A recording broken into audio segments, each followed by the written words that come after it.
It's time to meet some movers and shakers, people making waves, the Wakulla WaveMakers. Welcome everybody to another edition of Wakulla WaveMaker. Today I have this distinct pleasure of talking to Clay and Angie Bozeman. These are two of the finest people I know. This couple have owned several businesses. They're extremely involved with the community here in Wakulla. They're blood-bought Christians. I love the way they raise their family. I'm going to start with Clay because I've known Clay the longest. When he married Angie, she changed his life for the better. And I've known Clay since, I don't know, middle school maybe, or I'll claim longer, but who knows. But Clay, tell us a little bit about yourself, where you're from, what you do, and take it away. So I was originally born in Naples, but I've lived in Wakulla County since I was 2. So went to school all the way through the school system. As soon as I got out of high school, went to work as a contractor for my father, where I got my contractor's license, built new construction, been pretty much in the construction trade my entire life, which is still where I'm at right now. Let's just go ahead and start there. We're talking about, you coming out of school with the work for your dad. I know your dad taught you an extremely strong work ethic.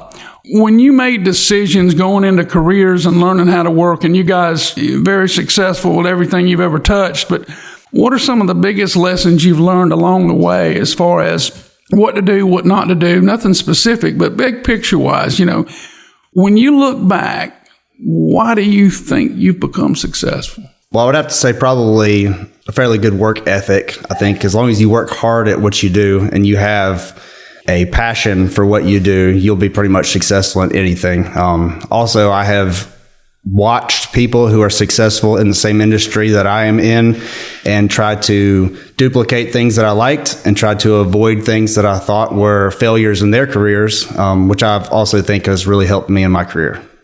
Who was a great mentor to you when you look back? Definitely my father and grandfather, as far as the work ethic and teaching me how to get out and earn everything that I have. We definitely worked hard whenever I was younger. They worked as contractors. Both my father and grandfather were contractors. So learning how to earn every penny that I made definitely has helped me in my future. But I would say maybe, a little bit of you have helped me as far as financially. Work ethic is one thing, making money is another thing. But like I was talking with one of my employees today, you can make all the money you want, but if you don't know what to do with it, you're never going to be successful. You're never going to be able to make it because you're never going to be able to further yourself financially. And I would have to say that you've helped me in that aspect. Well, thank you. I certainly wasn't fishing there, but I'll take it, right? Miss Angie, let's go to you a little bit here and tell us, if you don't mind, how did you meet Clay and make his life better? So I went to college at Florida State University, and I was roommates with my cousin. And my cousin went to high school with Clay. So kind of through double dating and mingling in that kind of way, we met each other and enjoyed spending time with each other. We would double date and do all the fun things around Tallahassee. And so that's sort of how, our relationship grew through that. Yeah, well, tell us a little bit. You went to FSU. What did you go to school for? Give us a little background there. So when I went to Florida State, I majored in biology.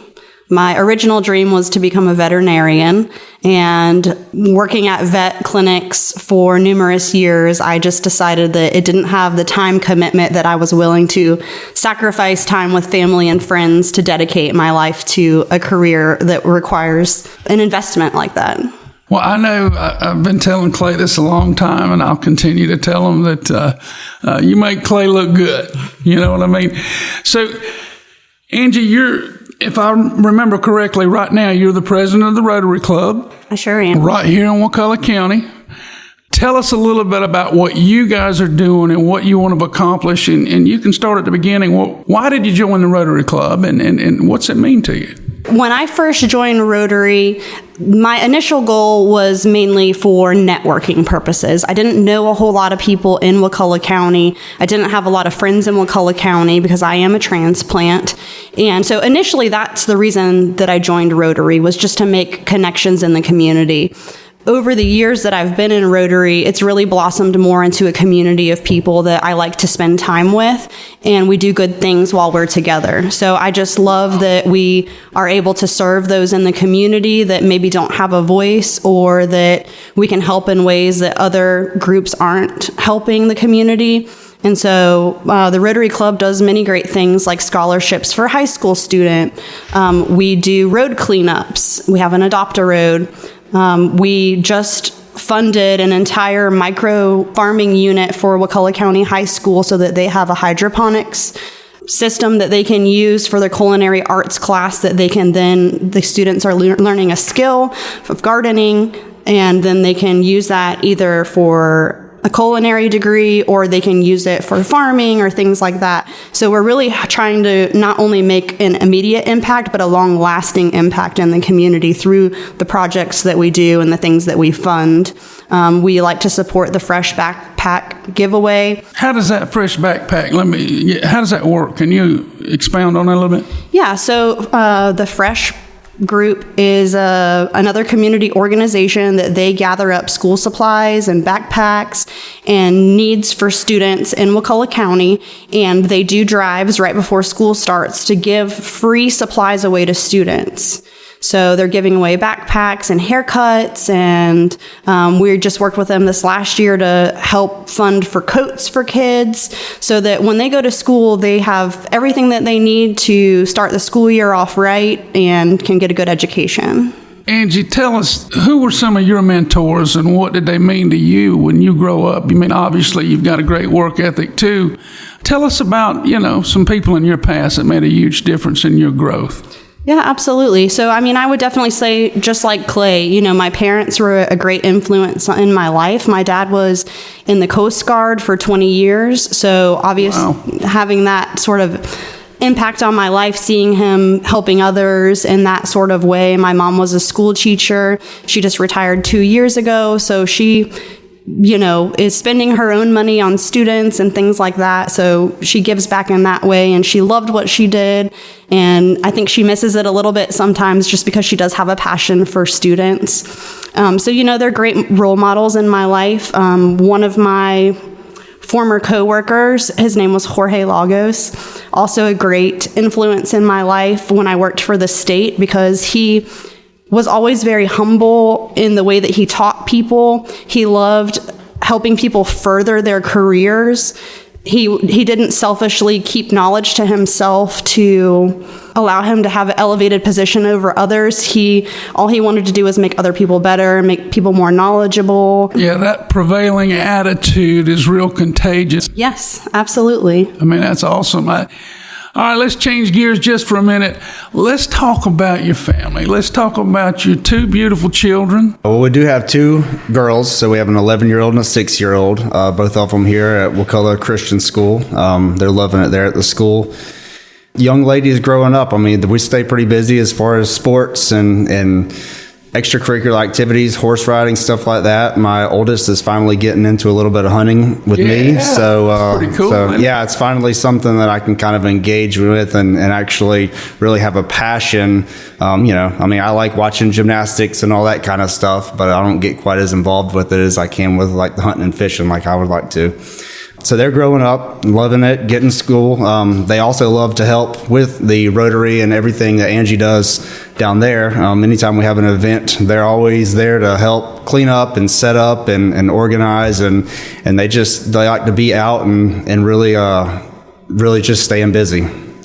Well, guys, I can tell you, your children are very well-mannered, very loving. Of course, I get to see the best of them, and I get that. But Angie, talk to us about what you think is key in raising children today and doing, and at least as parents, doing your best to get them to reach their potential. Yes, I think that's definitely a tricky question because each kid has their own unique personalities. And so really you kind of have to parent to each individual child, but we try to raise our children to love God.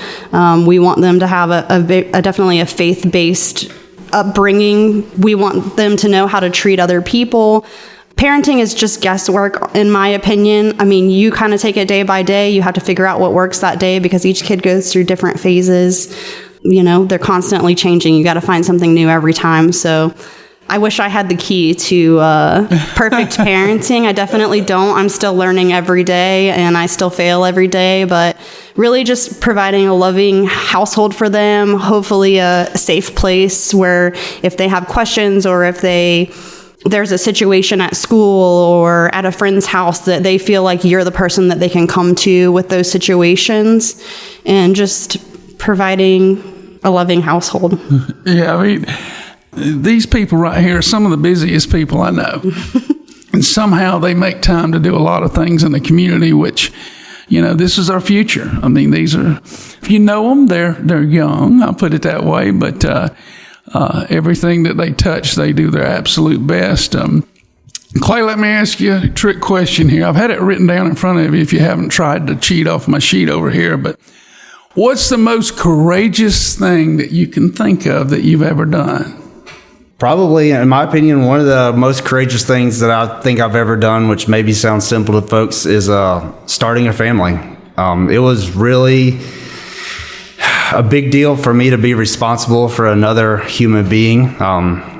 I've owned businesses and run and been successful as far as supporting myself and everything, but to be responsible for another human's life and have to be able to provide for them was definitely nerve-wracking for me. I definitely put a lot of thought. It was probably why I was 30 before we had our first child. And I put a lot of thought into it because it's not a small responsibility. So I would have to say probably that, just starting a family and going out and doing that. In addition to that, if I may add, from the outside looking in, obviously parenting is a big deal, but I would say that going from being in the construction industry and being sort of a laborer and a manual laborer in that field, I think that going from that to opening a brand new business in metal manufacturing and sort of a field that but you don't know as well as maybe slinging a hammer or managing people, I think that it was very courageous to kind of bet on yourself and put all your eggs in that basket to expand your knowledge and be willing to grow and betting on yourself. I agree. Of course, I know some of your histories, but tell us a little bit more about your new endeavor with the metal manufacturing. So I've been involved in roofing, installation, and construction for the last 16 or so years for a living. But about a year ago, I went out and branched out and actually opened a manufacturing facility here in Tallahassee. So just north of Crawfordville on Woodville Highway, right on the south side of Tallahassee, where we manufacture all the components, everything you need to put together a metal roof, whether it's the panels, the trim, the accessories, everything. And we sell to the public, whether it's contractors, homeowners, DIY guys, it doesn't matter, weekend warriors. So yes, that's been a challenge going from contractor to supplier or retail. It's definitely been a challenge, something different that I'm used to. But it's been good. It's really been a good first year. And I think we've got a very bright future ahead of us.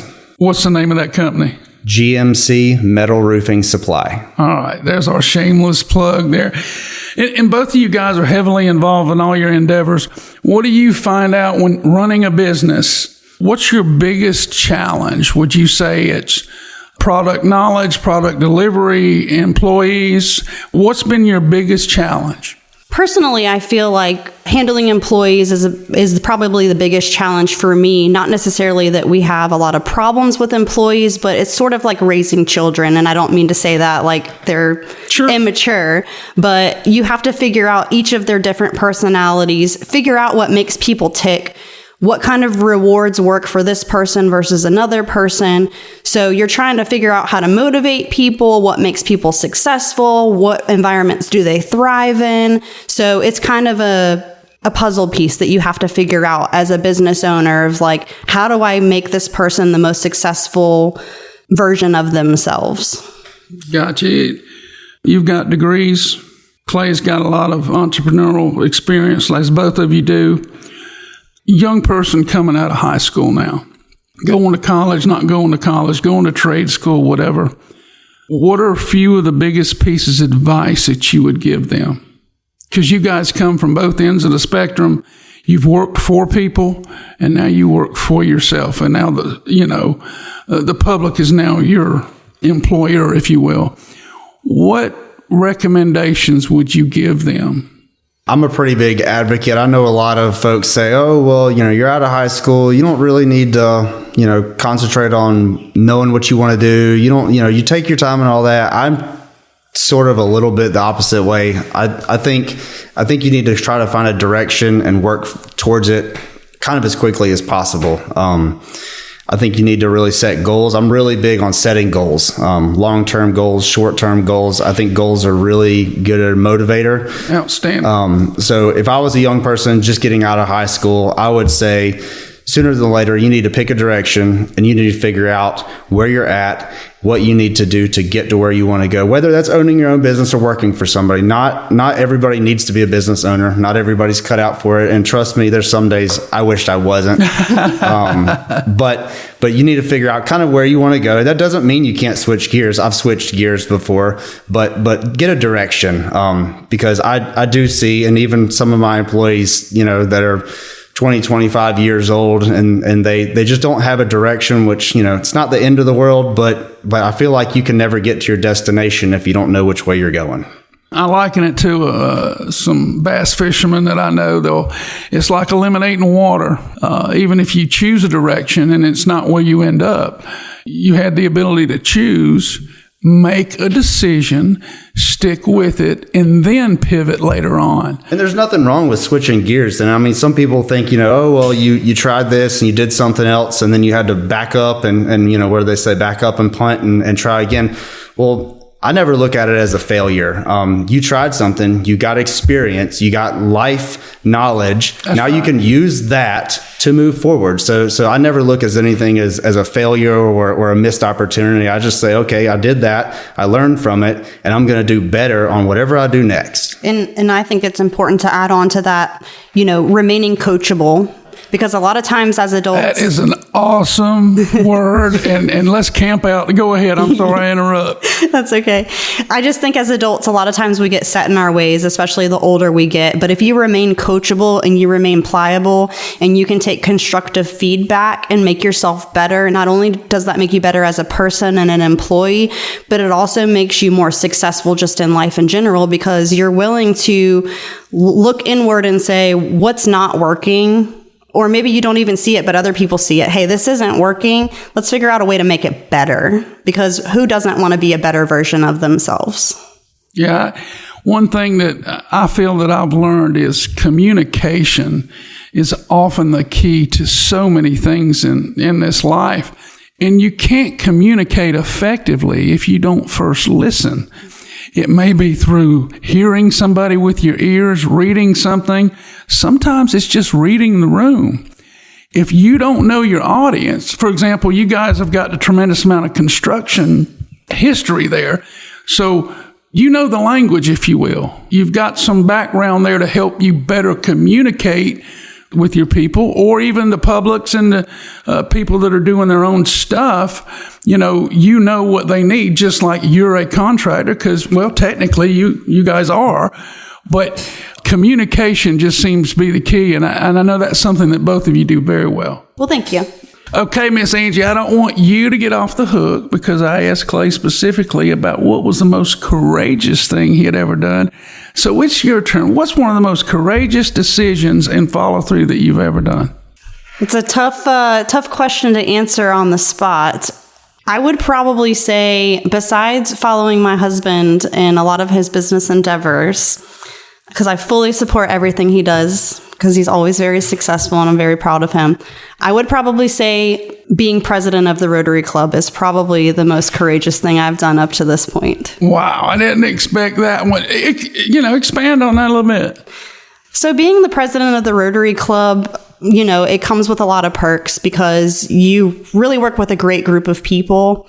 And like I said before, it is like a sense of community. It's like being around family. But with that, there is a time commitment to it. So you have monthly meetings and you have president's meetings that are within the area and things like that. And you hold a little bit of a sense of responsibility for the success of the club and the community projects that occur. So there's a lot of pressure, I feel like, self-inflicted pressure to do good, to be successful, to be the president that people want in that club, and to form a sense of community where everybody feels welcome. So, I put a lot of pressure on myself because if I'm going to do anything, I want to do it well. So I feel like just taking that position, accepting it, I feel grateful for the people that felt like I was capable of being in this role, so it's just something that I would not normally do. That's a great answer considering y'all's history. And, we like to talk to high character people, and that's what we're doing today. And for you to mention being president of a nonprofit that just serves a community is one of your most courageous decisions to serve in that capacity is pretty strong. All right, guys, let's talk about your worldview right here in Wakulla County.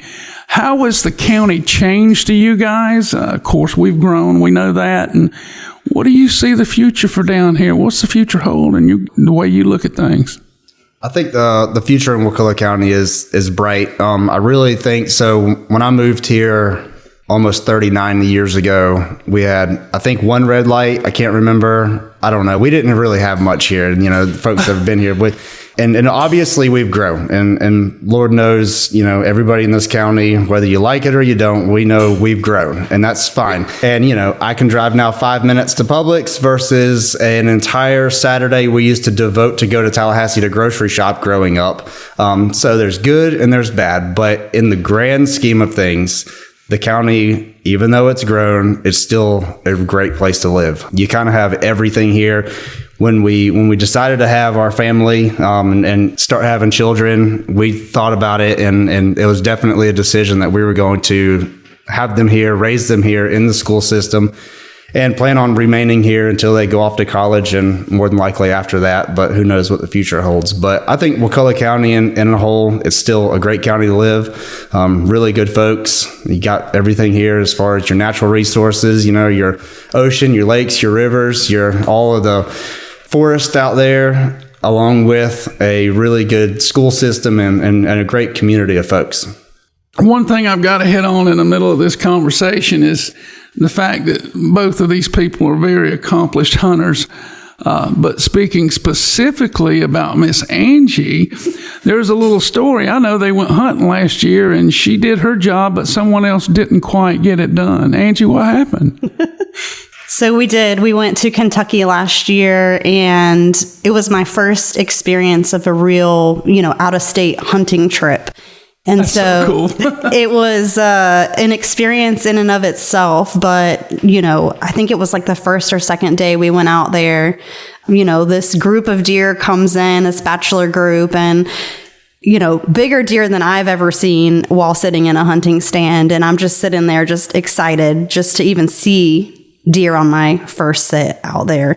And, I'm trying to be picky about it because you want to get the biggest one in the group. And I was like, well, none of these quite look like the ones that I want to kill. I know I can hold out for better.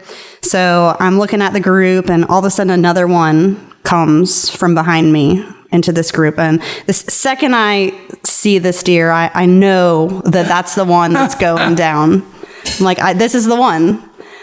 Well, then, you got to get the perfect shot and all that kind of stuff. So once I finally got the deer, it was a little nerve wracking because I knew for a fact that I shot it, but it kind of ran off. And so, especially when you're bow hunting, they don't always drop right away. And so it was a little nerve wracking, that wait to see if, I was actually going to find the deer that I shot. And I was all jacked up. I was like shaking, crying, all of the emotions at once. So it was very exciting. And then I just kind of sat in a room and did some hiking and waited for my husband to pull his weight during that trip. And unfortunately, I just had a lot of relaxing alone time. Well, and I know where Brian's going with this. And yes, he sure does. We did come home with one deer because I missed. I'm sorry, Clay. Could you repeat that? Could you get closer to the mic? It was a malfunction, I think, in some type of equipment that I was using. It had nothing to do with my ability to shoot my bow. But we are going to Ohio in a couple weeks, and if we duplicate the same trip we had last year, we're going to have to do this interview separate because Angie and I are not going to be speaking for a little while. I can't be out hunted 2 years in a row. Yeah, well, I have to give Clay his props. I have to admit, so he don't say it, I'm going to say it first. He's killed the biggest deer I've ever seen on public land. I've never killed one that big, so I just want to give him credit so I can soften the blow for my own ego a little bit here. Guys, I just want to thank you for taking time out of your extremely busy schedule. And I know you've got another appointment coming up, but you guys are high achievers, and the whole purpose of this Wakulla WaveMaker is, we want to highlight people that are making a difference, not only by living by example, but doing for other people. I don't know how y'all get it done. You make all of us look bad on being as busy as you are, and you still even pick up the phone if I were to call you. But guys, I want to give each of you a quick last word. I would just have to say that, you mentioned success and all that kind of stuff, but I think the most successful thing, and we talked about business and all that, but the most successful thing in my life, I would have to say, would have been, or so far has been, my family and my upbringing, and being able to live my life and hopefully have somebody look at me and think that, oh, he's living the way he should really be living and be an example. That's really more important than anything to me, is to live my life and impact somebody else. And that's what we instill in our girls, and hopefully I've been able to do that. I just want to thank you guys both for allowing us to be on Wakulla WaveMakers today. It's definitely an honor for us to be invited to come here and speak with you and spend time with you, because it's always a pleasure. So I just want to thank you for the time that you dedicated to talk to us. Thank you guys again. Ladies and gentlemen, I love these people right here. They're as good a people as you ever meet. And we'll see you next time, and that's all I got. It's time to meet some movers and shakers, people making waves the Wakulla way.